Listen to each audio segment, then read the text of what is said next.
ba yung ginawa ni Kuya Enzo na slime? Oh, bakit mo kinakain yan? Oh, yan na yung gagawin nating slime. Ano to? Marshmallow? Oo, ilagay mo na dyan. Buksan mo na. Ano pang tinatawa-tawa mo? Akala ko kasi kakainin ko eh. Gagawin nating slime yan. Slime? Oo, ibuhos mo na. Huwag mong kakainin, ha? Oh, eto na po.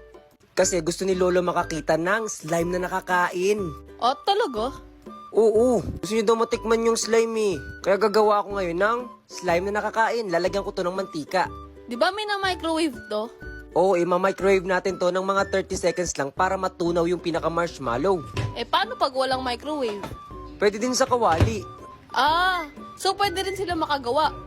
Oo, pag gusto nila. Ayan, tapos na ata to. Ilalabas ko na to at pwede na natin tong dalhin sa board. Doon si Lolo sa taas eh. Ayan na, okay na to. Ayan na ba yung marshmallow?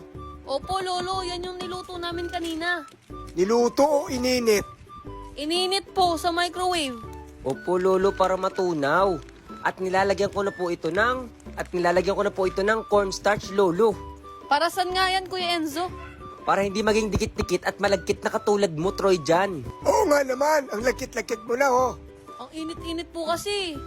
Ngayon naman, eh hahalu-haluin na to. Ano, halo-halo? Hindi po halu-halo, Lolo. Hahalu-haluin. Akala ko manlilibre ka ng halo-halo eh. Ang init pa naman. Oo nga po, Lolo eh. Pwede ba akong gumawa sa wallet mo? Ay naku, wag na. Magbubukas na lang ako ng electric pan. Ayan na naman kayong dalawa. Tingnan nyo. Lolo, nabubuo na tong slime na ginagawa natin. Ito na lang yung kainin mo, wag na yung halo-halo. Ang init kaya bumili sa labas. Pwede naman tayo magpa-order eh, Lolo. Libre mo naman kami. Di ba sabi mo yan na lang kakainin ko? Yan tuloy. Ayaw na ni Lolo.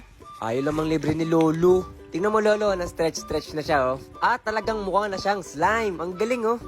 Ang galing nga. Oh, di ba? Ang galing. Pero ang tanong, masarap kaya? Siguro naman masarap yan. Titirhan niyo ako ha.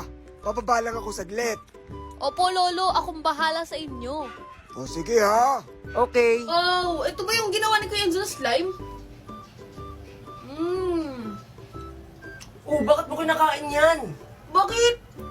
Eh, kay Lolo yan eh. Nagpapatira siya. Gusto niyo matikman. Yun lang naman pala eh. Titira ko na si Lolo. Sarap.